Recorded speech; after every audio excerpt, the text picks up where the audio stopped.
Harlem, 1933. By the time the calendar turned to that year, the Harlem Renaissance was already a ghost. The music was still playing, the lights were still on, but the money was gone. The Great Depression didn't just hit Harlem, it crushed it. Jobs disappeared overnight. Families lined up for bread. Pride became a luxury most people couldn't afford anymore. This wasn't the Harlem of poetry readings and jazz clubs anymore. This was survival Harlem, where every dollar mattered, where tomorrow wasn't promised, and when people stop believing in tomorrow, they start gambling on today. Desperation has a pattern. When honest work disappears, illegal opportunity takes its place. And in Harlem, that opportunity had a name: the numbers racket. It was simple. You picked a 3-digit number, you put down a nickel, maybe a dime if you were feeling brave, and if your number hit, that nickel could turn into $50. For someone making $7 a week, that wasn't gambling. A nickel wasn't gambling. It was hope. Hope that rent could get paid. Hope that kids could eat. Hope that tomorrow might be different than today. That hope spread fast. Every barbershop, every beauty salon, every corner store ran numbers. Old women, factory workers, church-going men who never drank or smoked. Everyone played. Because when the system fails you, luck becomes your religion. And here's the part outsiders never understood. The numbers racket wasn't just crime. It was community. The money stayed in Harlem. It paid rents, funded businesses, took care of widows. When someone died, the numbers paid for the funeral. When a kid needed school clothes, the numbers handled it. That's why Harlem protected it. That's why Harlem bled for it, because hope was currency, and Harlem was printing it daily. But whenever money flows freely, predators follow. And Harlem's river of cash didn't go unnoticed, especially not by men who were watching their own empires crumble. Downtown, prohibition was dying. Bootlegging money was drying up, and the mob bosses who had grown rich selling illegal alcohol needed something new, something steady, something recession-proof. They looked north. They looked at Harlem, and they saw numbers money moving hand over fist, untouched, unclaimed by white gangs. To them, Harlem didn't look like a neighborhood. It looked like a vault, and vaults are meant to be cracked. What those men didn't understand was this: Harlem wasn't unguarded. It had rules, it had leadership, and it had men willing to die before letting outsiders take what little the community had left. That's why Harlem was worth killing for, and that's why blood was inevitable. Because once hope becomes profitable, someone always tries to steal it. By 1933, Dutch Schultz wasn't just another gangster. He was a problem, a walking warning, a man whose name alone could close businesses and empty streets.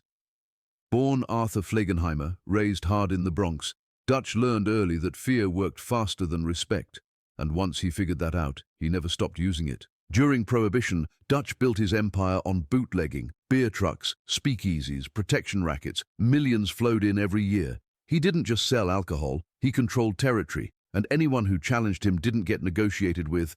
They got erased. Dutch had a reputation for excessive violence. Not strategic violence, not measured violence, but personal violence. He liked to be there, to look men in the eye, to make sure the lesson stuck. People said Dutch killed over 40 men with his own hands. Some said more. What mattered wasn't the number. It was the certainty. If Dutch Schultz wanted you gone, you didn't argue. You disappeared. But by the early 1930s, the ground under him started shifting. Prohibition was coming to an end. Legal alcohol meant illegal alcohol stopped paying. And Dutch wasn't the kind of man who downsized quietly. When one money stream dried up, he went hunting for another. That's when his eyes moved south, toward Harlem. From the outside, Harlem looked like chaos, poverty, desperation, no organized white control. But Dutch saw something else: cash, steady cash, depression-proof cash, numbers money being collected every single day, small bets multiplied by thousands of players, a river of income flowing without interruption. To Dutch Schultz, that wasn't culture or community. That was unclaimed territory, and unclaimed territory offended him. Dutch didn't understand Harlem leadership. He didn't believe in it. In his world, power came from the barrel of a gun and the size of your crew. Respect was something you took, not something you earned. That mindset had worked everywhere else, but Harlem was different. Harlem had queens instead of bosses.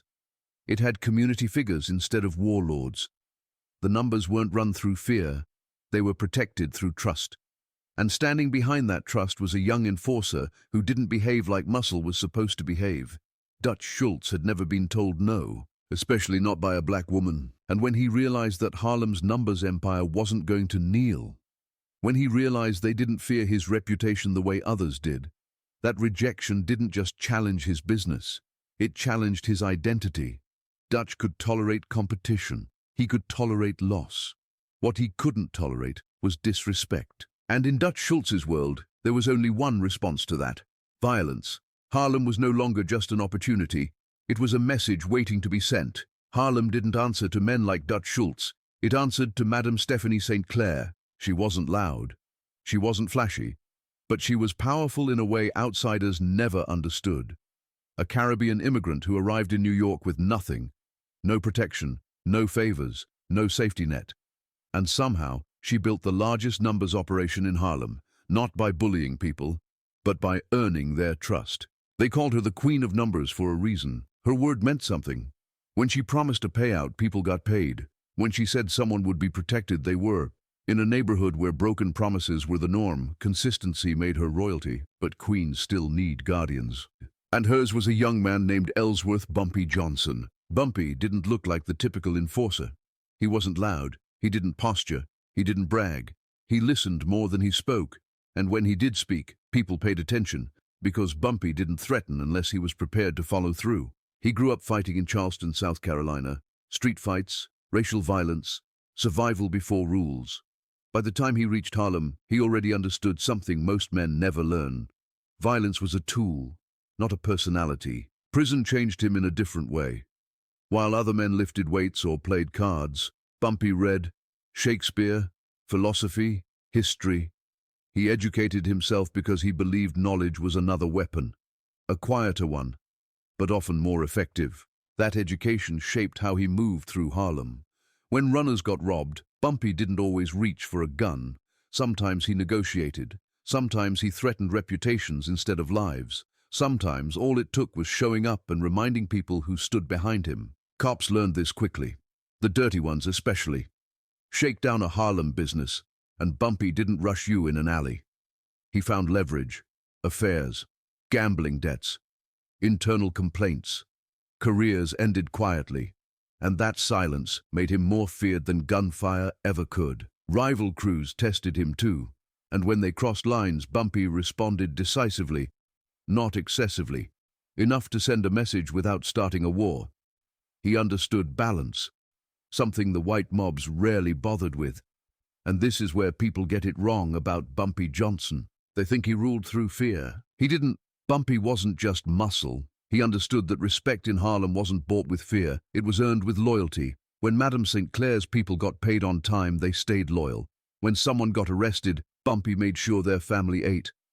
When businesses were threatened, he showed up, not always violent, just present, and presence meant protection. That loyalty spread, and with it, Bumpy's reputation. Not as a madman, not as a bully, but as someone who kept his word. So when Dutch Schultz's name started circulating through Harlem, when rumors of takeovers and executions reached the streets, the community didn't panic. They trusted their queen, and they trusted her enforcer, because Harlem knew something Dutch didn't. You can terrorize individuals, but you can't intimidate a neighborhood that stands together. And standing at the center of that loyalty, calm, educated, calculating, was Bumpy Johnson, a man who didn't seek power, but understood exactly how to use it. The warning didn't come with gunfire. It came with manners. Early January 1933, two of Dutch Schultz's emissaries crossed into Harlem like they owned it. Clean suits, cold eyes, men who expected doors to open just because of who they represented. The meeting was set on 133rd Street, inside one of Madame St. Clair's clubs, a place that usually buzzed with music and numbers runners. That night, it was quiet. Too quiet. The kind of quiet where everyone knows something bad is about to be said. The emissaries didn't waste time. No small talk, no introductions.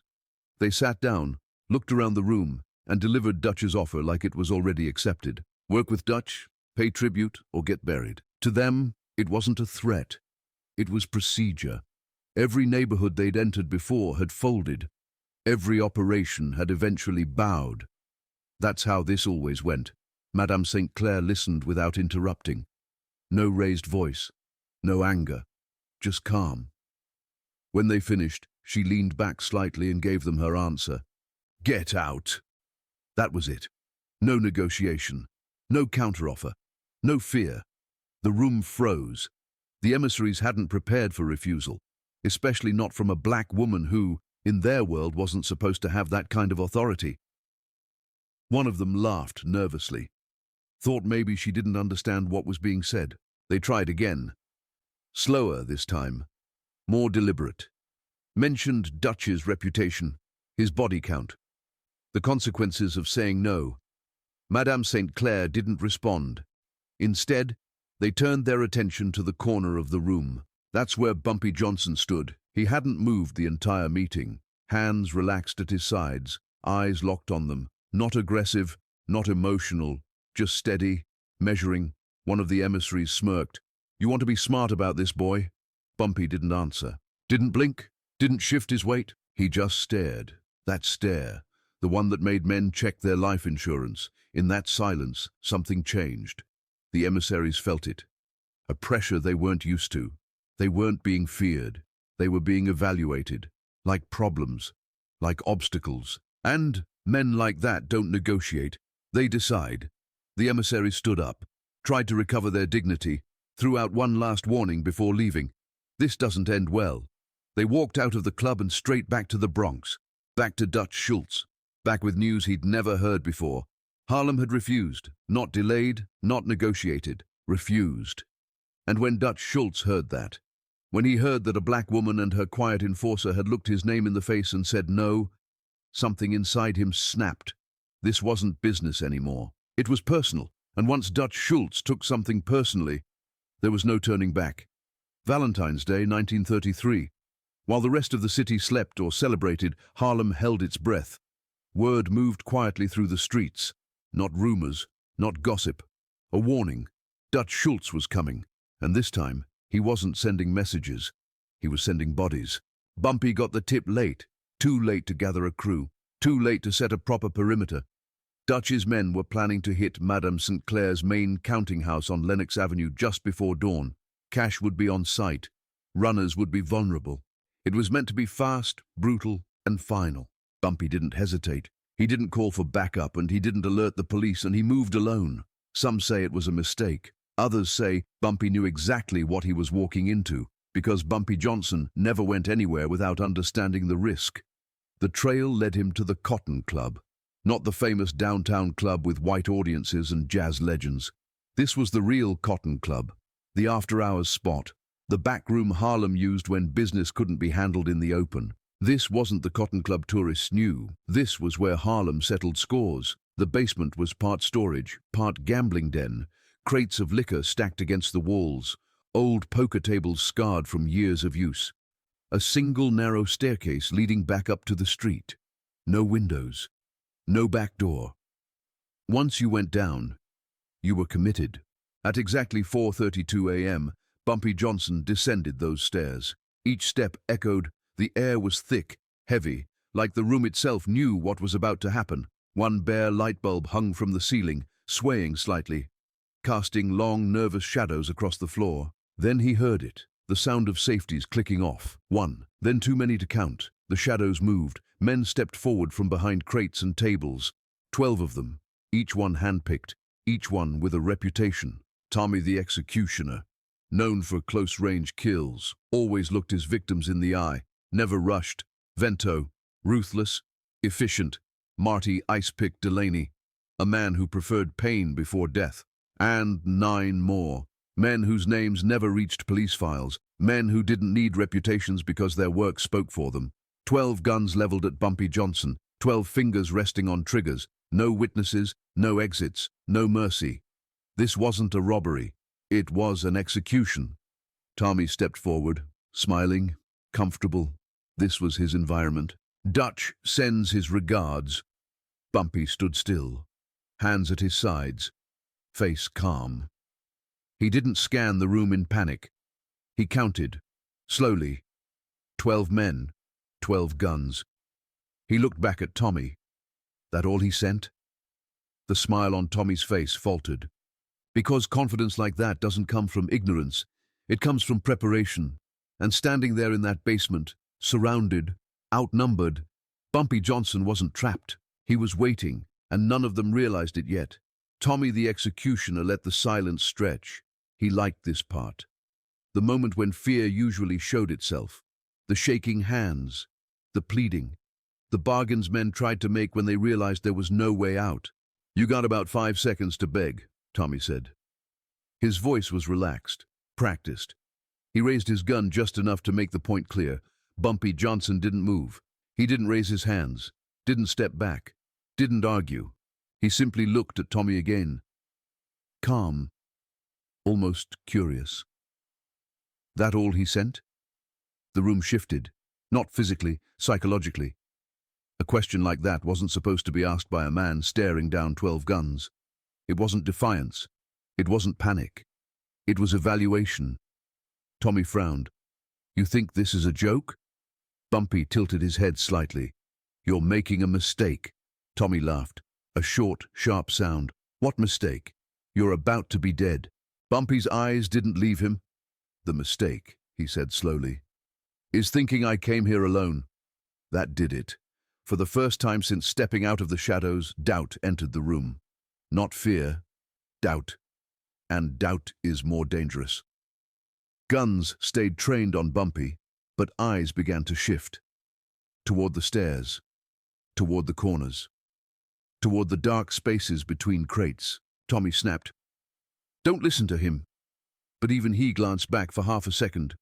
Just to be sure, nothing moved. Still, something had changed. The rhythm was off. The confidence they'd walked in with started leaking out. Because men who beg don't talk like that. And men who bluff usually try too hard. Bumpy didn't. If he said something, he meant it. That wasn't bravado. That was calculation. Tommy tightened his grip. Last chance. Bumpy smiled, just barely. Not cocky. Not mocking. Certain. Then shoot. Nobody did. Seconds passed. Heavy, uncomfortable. Every man in that room felt it. The sense that pulling the trigger wasn't going to end this the way they expected. That something was missing, something unseen, and that hesitation, that single moment of uncertainty, that's all a man like Bumpy Johnson ever needed. Because power isn't always about numbers. Sometimes it's about who controls the moment. And in that basement, for the first time that night, Bumpy Johnson did. Bumpy's hand shot out before anyone could react. One clean, precise punch. The hanging light bulb shattered against the ceiling, sending sparks and shards raining down. Darkness swallowed the basement. Complete. Absolute. Except for the faint outlines of men frozen in confusion, guns still aimed blindly in the black. Panic erupted instantly. 12 trained killers, shooting at shadows, at sounds, at shapes moving in the dark. Every gunshot echoed off the walls. Every scream bounced back tenfold. But amidst the chaos, there was a method, and Bumpy Johnson was orchestrating it. He moved like a ghost through the room. Not rushing, not panicking. He knew every crate, every table, every corner by heart. Each step was measured, each motion designed to draw men into their own confusion. Bodies collided in the dark. Men tripped over crates, over each other. Shots rang out too close, too fast. Tommy screamed, trying to rally his men. "Hold your fire! Hold your fire!" But fear doesn't listen to orders.